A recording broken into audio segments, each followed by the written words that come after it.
আল্লাহ সুবহানাহু ওয়া তাআলার মহান দরবারে লাখো শুকরিয়া আদায় করছি, যিনি আমাদেরকে প্রত্যেক জুমানে আজকে সালাতুল জুমা আদায় করার জন্য মসজিদে আসার তৌফিক দান করলেন। এজন্য বলি আলহামদুলিল্লাহ। দরুদ ও সালাম বর্ষিত হোক মানবতার মুক্তিদূত মহান দিশারি বিশ্ব নবী মুহাম্মদুর রাসূলুল্লাহ সাল্লাল্লাহু আলাইহি ওয়াসাল্লামের উপর, যিনি আমাদেরকে আল্লাহর বিধিবিধান পুঙ্খানুপুঙ্খভাবে পৌঁছিয়ে দিয়েছেন সাল্লাল্লাহু আলাইহি ওয়াসাল্লাম। আজকের জুমার খুতবার আলোচ্য বিষয় হচ্ছে ইবাদতে অলসতা দূর করার উপায়। ইবাদতে আমাদের অনেকেরই অলসতা রয়েছে।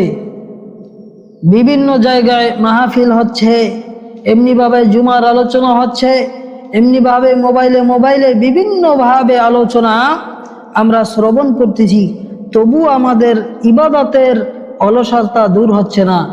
এখন কি কি আমল করলে, কি কি কাজ করলে ইবাদতের অলসতা দূর হবে, এগুলো জেনে নেওয়া দরকার কিনা? অবশ্যই দরকার। ইমাম সিমাক আল হানাফি রহিমাহুল্লাহ বলেন, সামিউতু ইবনু আব্বাস রাদিয়াল্লাহু তাআলা আনহু ইয়াকরাহু আইয়াকুলা ইন্নী কাসলান। তিনি বলেন, আমি ইবনু আব্বাস রাদিয়াল্লাহু তাআলা আনহুমা থেকে শুনেছি, তিনি বলেন, আমি অপছন্দ করি ওই ব্যক্তিকে, যেই ব্যক্তি বলে আমি অলস, আমি কোনো কাজ করতে পারি না, এমন ব্যক্তিকে ইবনে আব্বাস রাদিয়াল্লাহু তাআলা আনহু অপছন্দ করতেন। এজন্য আমাদেরকে ইবাদতের অলসতা দূর করার উপায় আমাদের জেনে নিতে হবে। ইবাদতের অলসতা দূর করার যেই সকল উপায় রয়েছে, তার মধ্যে একটা উপায় হচ্ছে আল্লাহর সাহায্য কামনা করা। শুআইব আলাইহিস সালাম তার কওমদেরকে যখন বক্তব্য দিচ্ছিলেন, এমত অবস্থায় তিনি তার উম্মতদেরকে বলতেছেন, আল্লাহ সুবহানাহু ওয়া তাআলা সেই ঘটনা, সেই বক্তব্য কোরআন মাজিদে উল্লেখ করে বলেন, ওয়ামা তাওফীকি ইল্লা বিল্লাহি আলাইহি তাওয়াক্কালতু ওয়া ইলাইহি উনীব। শুআইব আলাইহিস সালাম বলেন, ওয়ামা তাওফীকি ইল্লা বিল্লাহ, আমার কোনো ক্ষমতা নাই আল্লাহর নির্দেশ ব্যতীত, আল্লাহর তৌফিক ছাড়া। আলাইহি তাওয়াক্কালতু, আর আল্লাহর প্রতি আমি ভরসা করি। ওয়া ইলাইহি উনীব, আর তার কাছেই প্রত্যাবর্তন স্থল। এজন্য আমাদেরকে আল্লাহর সাহায্য কামনা করতে হবে।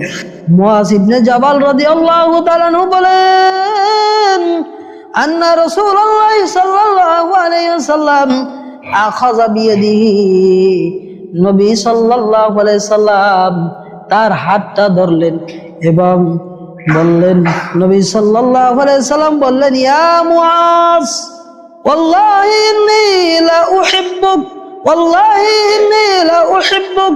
তিনি বললেন দুইবার, আল্লাহর কসম হে মুআয, আমি তোমাকে ভালোবাসি, আল্লাহর কসম হে মুআয, আমি তোমাকে ভালোবাসি। এইভাবে দুইবার বললেন। এরপরে রাসূল সাল্লাল্লাহু আলাইহি সাল্লাম বলেন, উসিকা ইয়া মুআয লা তাদান্না ফি দুবুরি কুল্লি সালাতিন তাকুল। হে মুআয, আমি তোমাকে কিছু ওসিয়ত করতেছি, একটা ওসিয়ত করতেছি, সেটা হচ্ছে তুমি প্রত্যেক নামাজের পরে এই দোয়াটা পাঠ করতে কখনো ভুলে যাবে না। সেই দোয়াটা হলো, আল্লাহুম্মা আইন্নী আলা যিকরিকা ওয়া শুকরিকা ওয়া হুসনি ইবাদাতিক।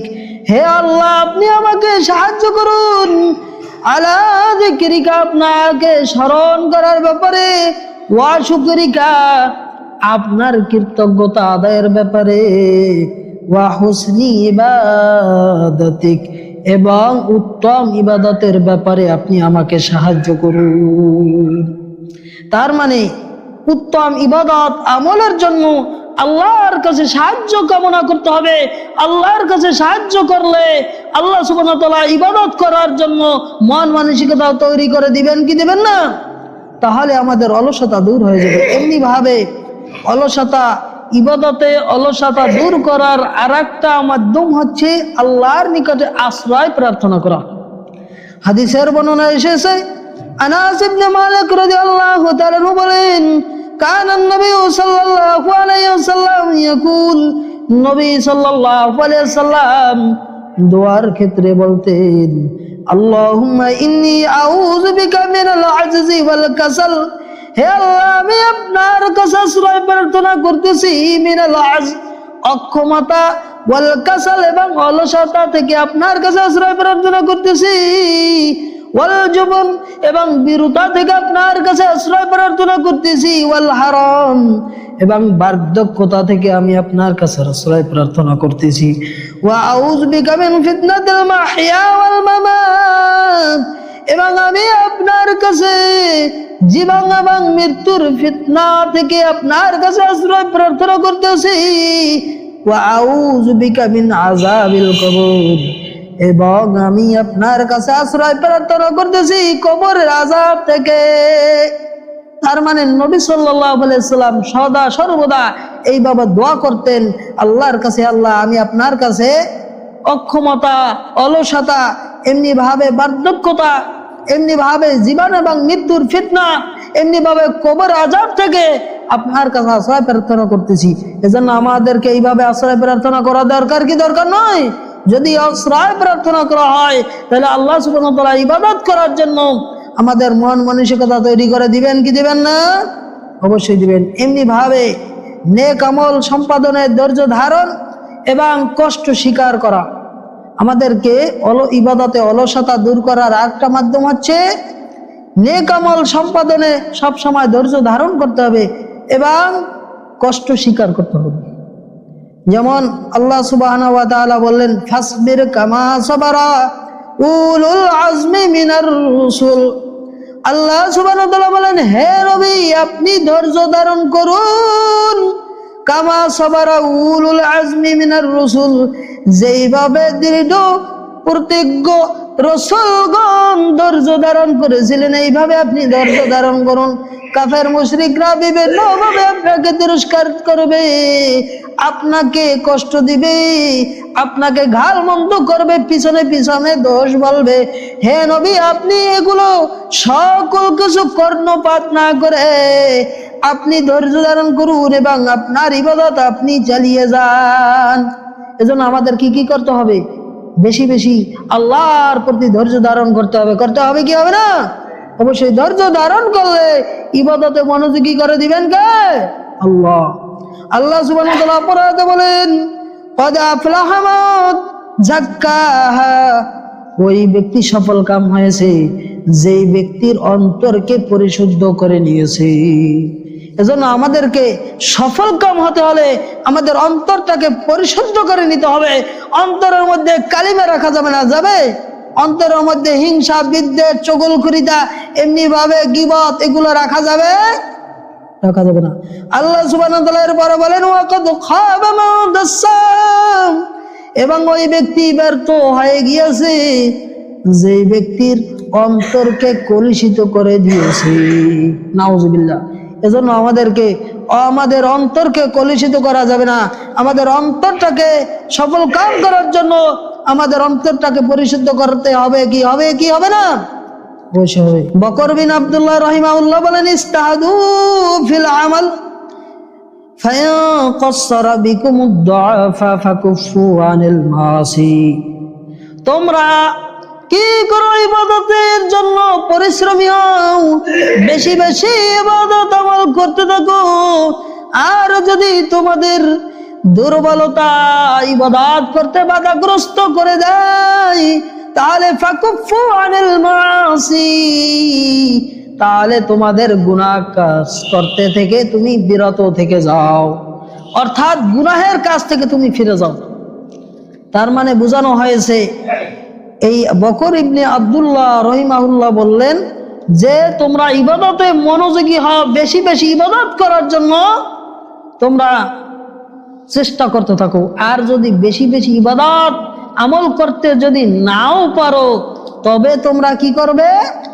শরীর দুর্বলতার কারণে বেশি বেশি ইবাদত যদি নাও করতে পারো তবে তোমাদের গুনাহের কাজ থেকে তোমরা ফিরে যাও, গুনাহের কাজ থেকে তোমরা বন্ধ করো। এজন্য আমাদেরকে গুনাহের কাজ করা যাবে না, যাবে। আর বেশি বেশি ইবাদত আমল বলতে বোঝানো হয়েছে এইটা, সেটা হচ্ছে ফরজ ইবাদতের পাশাপাশি অন্যান্য নফল ইবাদত। ফরজ ইবাদত তো অবশ্যই পালন করতেই হবে, করতে হবে কি হবে না, অবশ্যই পালন করতে হবে। এজন্য আমাদেরকে বেশি বেশি ইবাদত আমল করার প্রতি আমাদেরকে যত্নবান হতে হবে। যাই হোক, আরেকটি বিষয় হচ্ছে সময়ের সৎ ব্যবহার। সময়ের সৎ ব্যবহার করলেন ইবাদতের অলসতা কেটে যাবে। হাসান বসরি রাহিমাহুল্লাহ বলেন, ইবনে আদমা ইন্নামা আনতা আইয়াম, হে আদম সন্তান, তুমি হলা কতগুলি দিবসের সমষ্টি, অর্থাৎ তুমি বিভিন্ন দিনের মধ্যে থেকে ইবাদত আমল করতে পারো। তোমাকে যে সময়ের মধ্যে বেঁধে দেওয়া হয়েছে, অর্থাৎ নির্দিষ্ট আয়ু দিয়ে দেওয়া হয়েছে, বয়স দিয়ে দেওয়া হয়েছে, এই বয়সের সমষ্টি হলা তুমি। আর যদি তুমি কুল্লামা যাহাবা ইয়াউম, এই দিবসগুলো থেকে একটা দিন যদি চলে যায়, তাহলে যাহাবা বাউদুক, তাহলে তোমার জীবনের একটা অংশ চলে গেল। সুবহানাল্লাহ। অর্থাৎ আল্লাহ সুবহানাহু ওয়া তাআলা আমাদেরকে একটা দিবসের উপর, একটা জীবনের উপরে আমাদেরকে বেঁধে দিয়েছেন কিনা, হায়াতের উপর বেঁধে দিয়েছেন যে অতদিন পর্যন্ত তুমি বেঁচে থাকবে। সেই বেঁচে থাকা দিনের মধ্যে থেকে একটা দিন যদি কমে যায়, আমাদের হায়াতের যে দিনগুলো রয়েছে, একটা দিন অংশ কমে গেল কি গেল না। হাসান বসরি রাহিমাহুল্লাহ এই কথা বুঝিয়েছেন যে তোমার একটা দিন কমে গেলই মানে তোমার জীবনের একটা অংশ কমে গেল। এজন্য সময়ের গুরুত্ব দেওয়া দরকার কি দরকার নয়? অবশ্যই দরকার।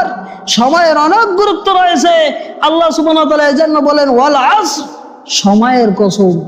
এজন্য আমাদেরকে সময়ের প্রতি গুরুত্ব দিতে হবে কি হবে না? অবশ্যই গুরুত্ব দিতে হবে।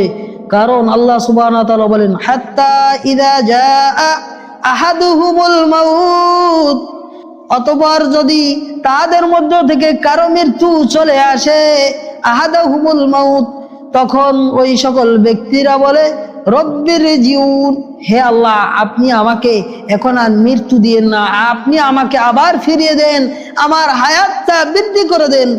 লাআল্লি আমালু সালিহান ফীমা তারাক, যেই সকল ইবাদতে আমার গাফলতি ছিল, ওই ইবাদতগুলো আমি যেন বেশি বেশি করতে পারি, আমালু সালিহা, যেন বেশি বেশি আমল সালেহ করতে পারি। আমার আমলটা, আমার ইবাদতের মাত্রা বাড়িয়ে দেব যদি আমার হায়াতটা বৃদ্ধি করে দেন। যখন মৃত্যু চলে আসে, ওই ব্যক্তি বলতে থাকে যেই ব্যক্তি সময়ের গুরুত্ব দেয় নাই। এজন্য আমাদের সময়ের গুরুত্ব দিতে হবে কি হবে না? অবশ্যই সময়ের গুরুত্ব দিতে হবে। সময়ের গুরুত্ব দিলে আমাদের ইবাদতের অলসতা কেটে যাবে। যাবে কি যাবে না? আপনি আমি প্রত্যেকটা কাজ করতেছি, সারাদিন কাজ করতেছি, এই কাজের মধ্যে যদি একটা রুটিন করে নেই যে অমুক সময় অমুক কাজ করব, এই সময় এই কাজটা করব, সঠিকভাবে সঠিক নিয়মে যদি ইবাদত আমল কাজকর্ম করতে পারি, তাহলে ইবাদতে আর গাফলতি হবে না, ইবাদতের অলসতা কেটে যাবে। যাবে কি যাবে না? অবশ্যই যাবে।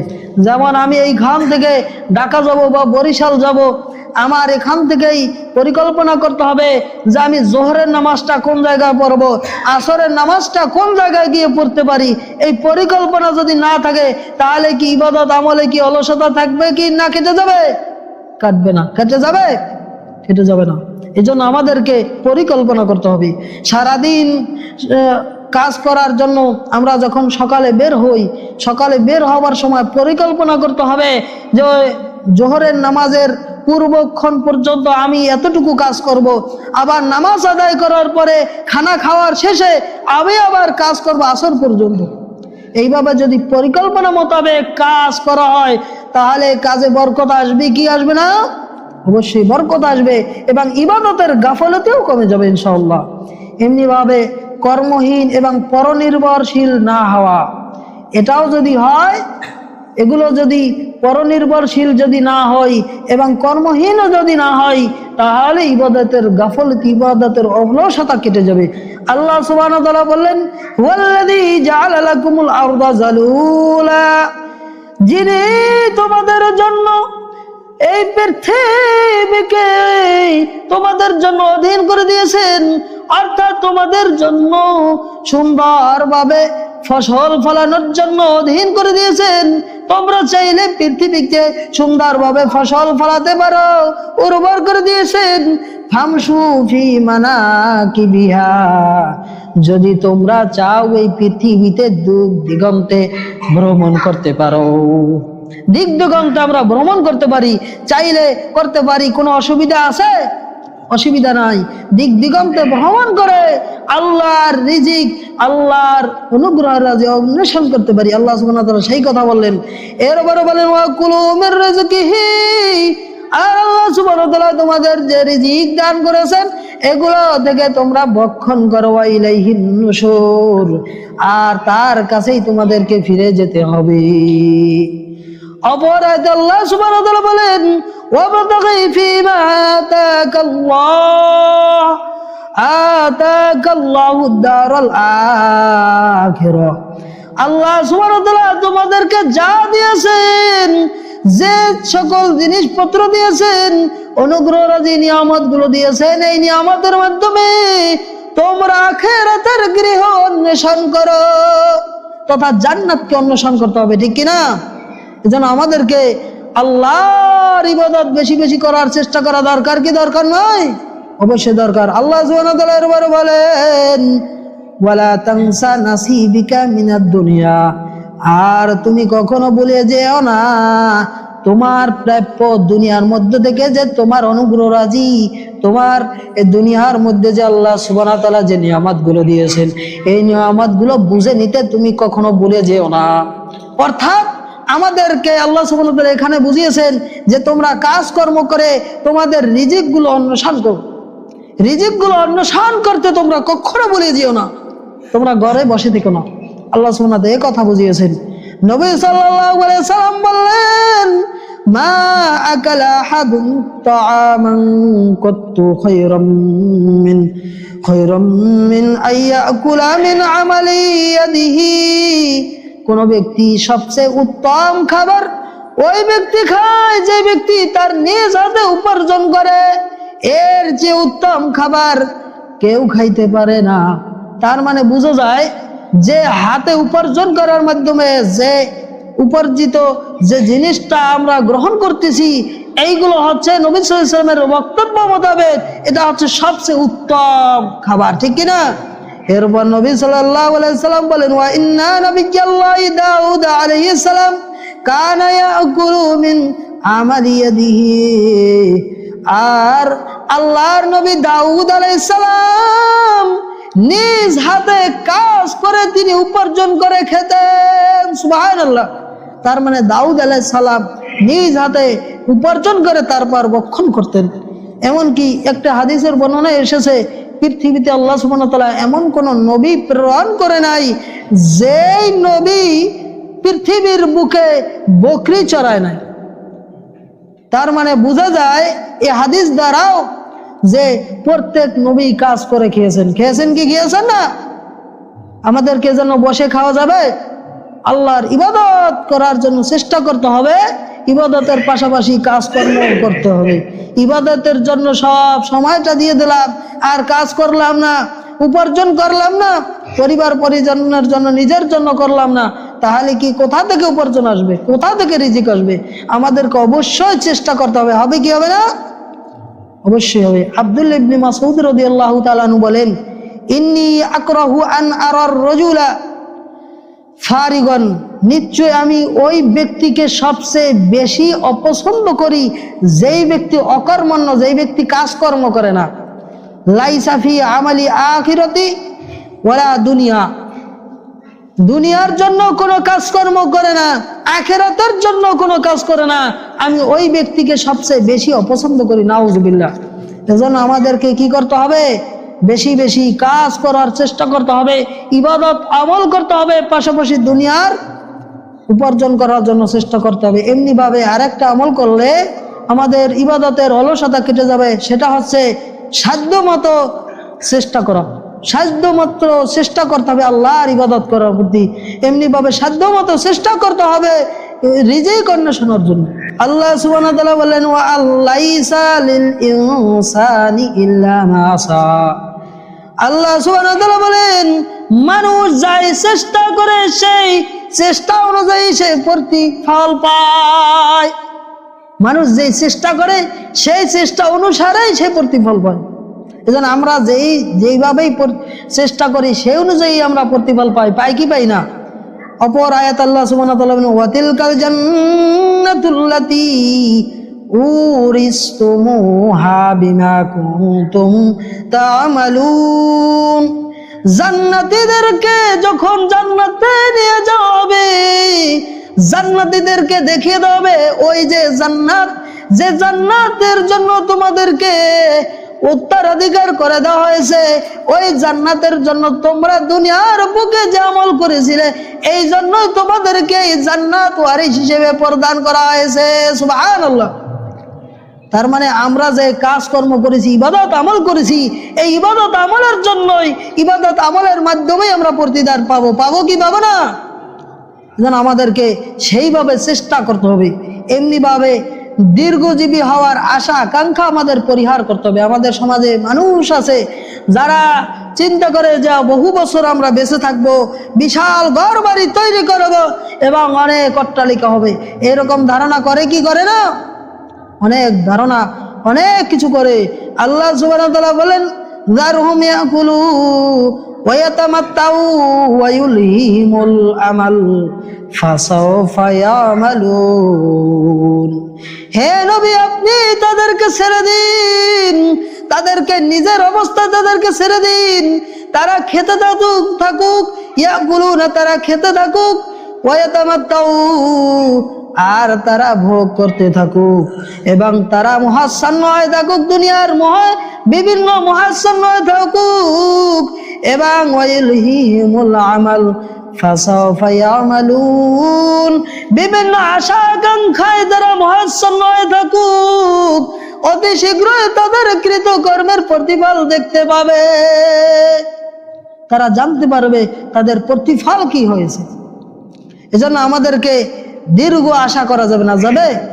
আল্লাহ সুবহানাহু ওয়া তাআলা অপর আয়াতে বললেন, আলহাকুমুত তাকাসুর হাত্তা যুরতুমুল মাকাবির।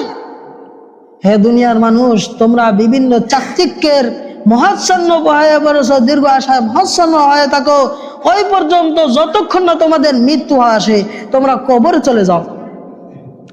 তার মানে আমাদেরকে দীর্ঘ আশা পরিত্যাগ করতে হবে। হবে কি হবে না? দীর্ঘ আশা পরিত্যাগ করলে ইবাদতের অলসতা কমে যাবে কি যাবে না? অবশ্যই যাবে। ইবনু হাজার আসকালানী রহিমাহুল্লাহ বলেন, দীর্ঘ আশা থেকে ইবাদতে অলসতা এবং তওবার ক্ষেত্রে গরিমসি সৃষ্টি হয়। এই দীর্ঘ আশার কারণে ইবাদতে কি হয়? অলসতা সৃষ্টি হয়, এবং তওবার ক্ষেত্রে গরিমসি সৃষ্টি হয়। মানে তওবা পরে করবানি, এই গরিমসি সৃষ্টি হয় কির কারণে? দীর্ঘ আশা করার কারণে। এজন্য আমাদেরকে দীর্ঘ আশা পরিত্যাগ করতে হবে কি হবে না? অবশ্যই পরিত্যাগ করতে হবে। এমনি ভাবে নেক আমল এবং তওবা দ্রুত করো, নেক আমলও বেশি বেশি করতে হবে এবং তওবা দ্রুত করার জন্য চেষ্টা করতে হবে। আল্লাহ সুবহানাহু ওয়া তাআলা বলেন, ওয়াসারিউ ইলা মাগফিরাতিন মির রাব্বিকুম ওয়া জান্নাতিন আরদুহাস সামাওয়াতি ওয়াল আরদ উইদ্দাত লিল মুত্তাকিন। আর তোমরা আল্লাহর ক্ষমা এবং জান্নাতের দিকে তোমরা দ্রুত ধাবিত হও, যেই জান্নাতের পরিসীমা হলো আসমান এবং জমিন। সুবহানাল্লাহ। আল্লাহ সুবহানাহু ওয়া তাআলা বলেন, উইদ্দাত লিল মুত্তাকিন, আর মুত্তাকিদের জন্য এটা প্রস্তুত করে রাখা হয়েছে। সুবহানাল্লাহ। এজন্য আমাদেরকে কি করতে হবে? বেশি বেশি নেক আমল করতে হবে, দ্রুত তওবা করার জন্য চেষ্টা করতে হবে। এমনি ভাবে নবী রাসূল এবং সৎ কর্মশীল ব্যক্তিদের জীবনী শুনতে হবে, মোবাইলের মাধ্যমে শুনতে পারেন। এমনি ভাবে পড়ার যোগ্যতা থাকলে বিভিন্ন কিতাবাদি পড়ে বাংলা অনেক মনীষীদের জীবনী রয়েছে, নবী করিমদের, নবী সাহাবায়ে কেরামদের জীবনী রয়েছে। এগুলো আমাদের বেশি বেশি পাঠ করলে ইমানি চেতনা বৃদ্ধি পাবে কি পাবে না? অবশ্যই পাবে। আল্লাহ সুবহানাহু ওয়া তাআলা বলেন, লাকাদ কানা ফি কসাসিহিম ইবরাতুল লিউলিল আলবাব। নবী আলাইহিস সালামদের কাহিনীতে, জীবনীতে রয়েছে শিক্ষা। লিউলিল আলবাব, জ্ঞান বুদ্ধি সম্পন্ন ব্যক্তিদের জন্য রয়েছে শিক্ষা। তার মানে এই আয়াত দ্বারা বোঝানো হয়েছে নবী আম্বিয়া কিরাম আলাইহিমুস সালামদের জীবনীতে রয়েছে জ্ঞান বুদ্ধি সম্পন্ন ব্যক্তিদের জন্য শিক্ষা। জ্ঞান বুদ্ধি সম্পন্ন ব্যক্তিরা নবী আলাইহিমুস সালামদের থেকে শিক্ষা নেয় কি নেয় না?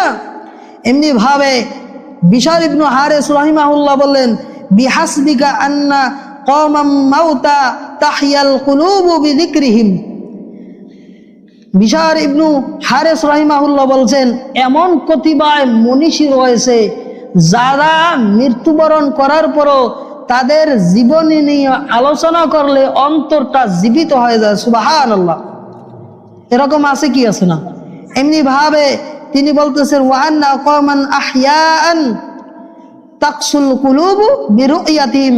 এবং এমন কতিপয় লোক রয়েছে যাদেরকে সামনাসামনি দেখলেও অন্তরটা কঠিন হয়ে যায়, অন্তরটা বেশি শক্ত হয়ে যায়। নাউজুবিল্লাহ। এজন্য আমাদেরকে বেশি বেশি নেককার ব্যক্তিদের সাহচর্য লাভ করতে হবে কি হবে না? এজন্য নেককার ব্যক্তিদের সাহচর্য লাভ করার জন্য চেষ্টা করতে হবে। আল্লাহ সুবহানাহু ওয়া তাআলা বললেন, ইয়া আইয়ুহাল্লাযীনা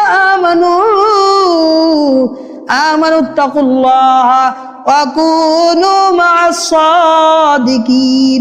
হে ঈমানদারগণ, তোমরা আল্লাহকে ভয় করো এবং সত্যবাদী নেককার সালিহিন ব্যক্তিদের সাথীবর্গ হও, তোমরা সাহচর্য লাভ করো। এজন্য নেককার ব্যক্তিদের সাহচর্য লাভ করার জন্য চেষ্টা করতে হবে কি হবে না? যারা গুনাহের কাজ করতে থাকে, অসৎ কাজ করতে থাকে, তাদের সাহচর্য করা হওয়া যাবে না? যাবে। নবী সাল্লাল্লাহু আলাইহি ওয়াসাল্লাম এজন্য বলেন, লা তুসাহিব ইল্লা মুমিনান। তোমরা কখনো মুমিন ব্যক্তি ছাড়া কখনো কারো সাহচর্য লাভ করবে না, কোনো ব্যক্তির সাথে চলাফেরা করবে না। আর নবী সাল্লাল্লাহু আলাইহি ওয়াসাল্লাম বলেন, ওয়ালা ইয়াকুল তুআমাকা ইল্লা তাকিয়্যুন। আর মুত্তাকি পরহেজগার ব্যক্তি ছাড়া যেন কোনো ব্যক্তি তোমার খাবার না খায়। মুত্তাকি ব্যক্তি যেন তোমার খাবার খায়, এছাড়া যেন গুনাহগার ব্যক্তি যেন তোমার খাবার না খায়। আর আমরা কি কাজ করি? আমরা নিজেরাই অনেকে আছি, অধিকাংশ মানুষই আদম সন্তান গুনাহগার। গুনাহের কাজ করতেছি, গুনাহের কাজ তো করতেছি এবং গুনাহগার ব্যক্তিদের সাহচর্য লাভ করছি, তাদের সাথে চলাফেরা করতেছি কি করতেছি না? এগুলো বর্জন করা দরকার কি দরকার নয়? অবশ্যই বর্জন করা দরকার। এমনি ভাবে আরেকটা কাজ করলে ইবাদতের অলসতা কেটে যাবে, সেটা হচ্ছে নিজেকে উদ্যমী এবং অনুপ্রাণিত করা, যে না আমার মাধ্যমেই কাজ হবে।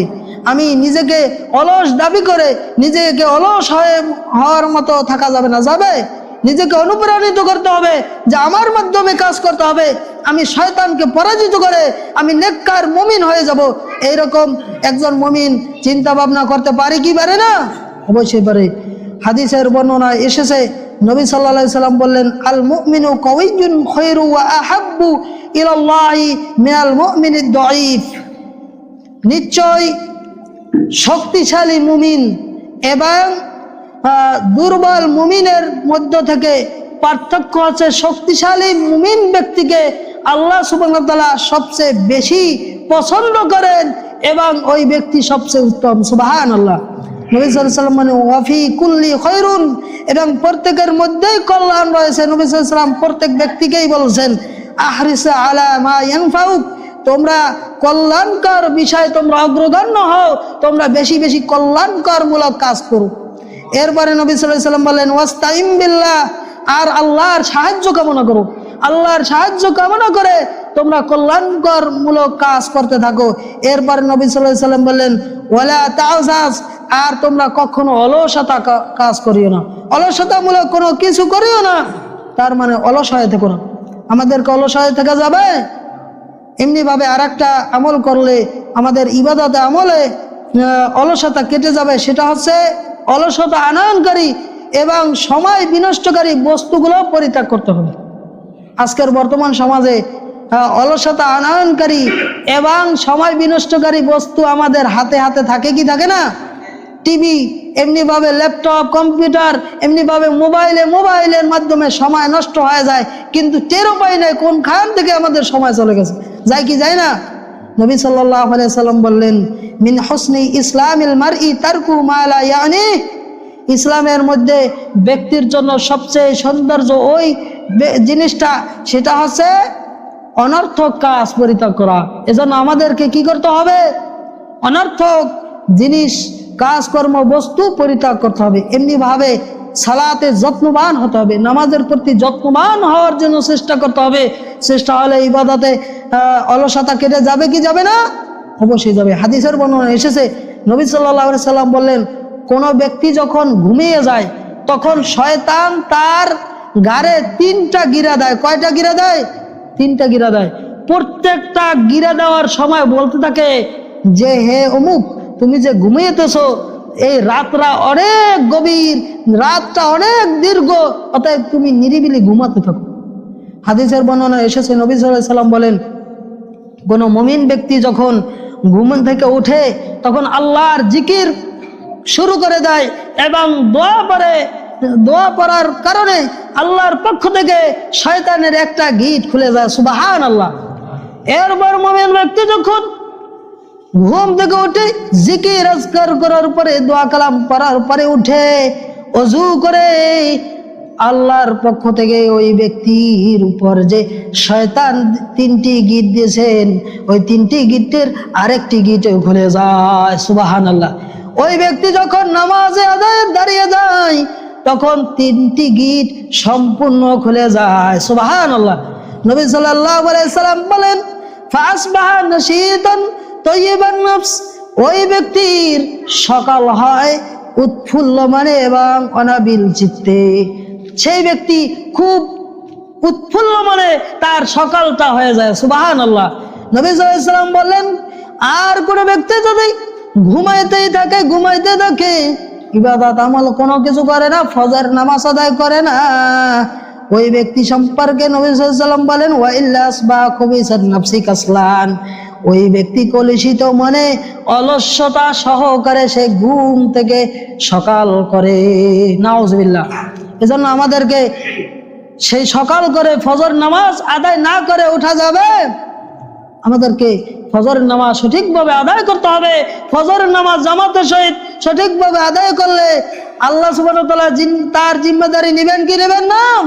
অবশ্যই নেবেন। এজন্য আমাদের ফজরের নামাজ আদায় করার জন্য চেষ্টা করতে হবে।